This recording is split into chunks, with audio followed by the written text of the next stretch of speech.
नमस्कार दोस्तों, आप सबों का मेरे चैनल एसके इकोनॉमिक्स में हार्दिक अभिनंदन।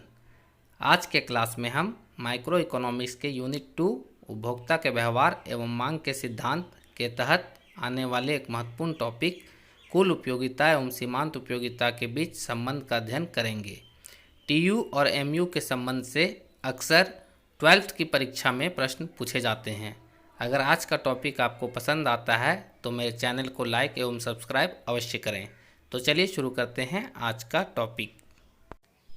कुल उपयोगिता एवं सीमांत उपयोगिता में संबंध, relationship between total utility and marginal utility. नव परंपरावादी अर्थशास्त्री जेवेंस ने सबसे पहले कुल उपयोगिता तथा सीमांत उपयोगिता के संबंध और अंतर के महत्व की व्याख्या की थी। जैसा कि हमने पहले भी पढ़ा है कि कुल उपयोगिता किसी वस्तु की विभिन्न इकाइयों से प्राप्त सीमांत उपयोगिताओं का जोड़ होता है। कुल उपयोगिता एवं सीमांत उपयोगिता के बीच निम्नलिखित संबंध है।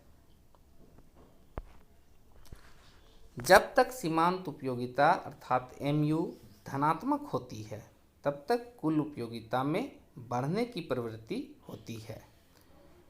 दूसरा, जब सीमांत उपयोगिता घटते घटते शून्य हो जाती है तो इस अवस्था में कुल उपयोगिता अर्थात टीयू अधिकतम होता है। तीसरा, जब सीमांत उपयोगिता ऋणात्मक अवस्था में पहुंच जाती है तो इस अवस्था में कुल उपयोगिता भी घटना प्रारंभ कर देती है। इसे हम निम्न तालिका एवं रेखा चित्र द्वारा स्पष्ट कर सकते हैं।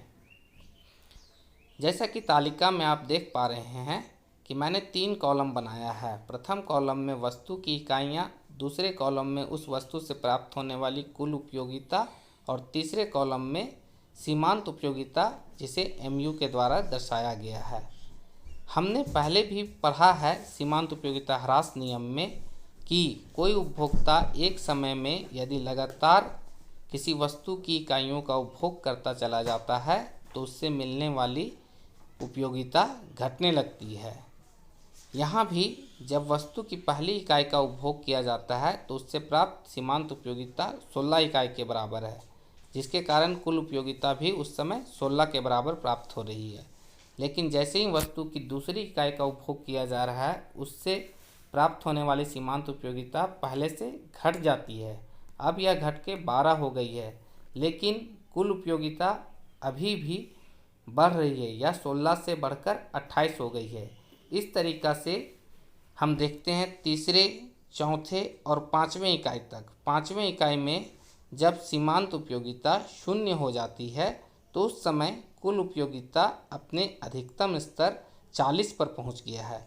इसके बाद भी यदि छठी और 7वीं इकाई का उपभोग किया जाएगा तो इससे प्राप्त होने वाली सीमांत उपयोगिता हमें ऋणात्मक अर्थात -4 और -8 के बराबर प्राप्त होगी, जिसके कारण अब कुल उपयोगिता पहले की तुलना में घटना प्रारंभ कर देती है, जो कि अब 36 और 28 हो जाती है। इसे निम्न चित्र द्वारा भी स्पष्ट किया जा सकता है। जैसा कि आप चित्र में देख पा रहे हैं, OX अक्ष पे वस्तु की इकाइयों को तथा OY अक्ष पे TU एंड MU को दर्शाया गया है। यहाँ पर उपभोक्ता जैसे जैसे वस्तु की इकाइयों का उपभोग करता चला जाता है उस वस्तु से प्राप्त होने वाली सीमांत उपयोगिता घटते चली जाती है, जिसे कि चित्र में ब्लू लाइन के द्वारा दर्शाया गया है। जब तक सीमांत उपयोगिता धनात्मक होती है कुल उपयोगिता में बढ़ने की प्रवृत्ति होती है। जी हाँ, यहाँ इसे लाल रंग से दर्शाया गया है। जब सीमांत उपयोगिता शून्य होती है तो इस अवस्था में कुल उपयोगिता अधिकतम हो जाती है। यहाँ उपरोक्त चित्र में हमने OX अक्ष पर वस्तु की इकाइयों को एवं OY अक्ष पर कुल उपयोगिता एवं सीमांत उपयोगिता को दर्शाया है। चित्र से यह साफ स्पष्ट है कि जब तक MU धनात्मक है TU बढ़ रही है। MU के शून्य होने पर कुल उपयोगिता अधिकतम है और जब MU ऋणात्मक हो जाता है तो कुल उपयोगिता भी घटना प्रारंभ कर देती है। आज का टॉपिक यहीं तक। धन्यवाद।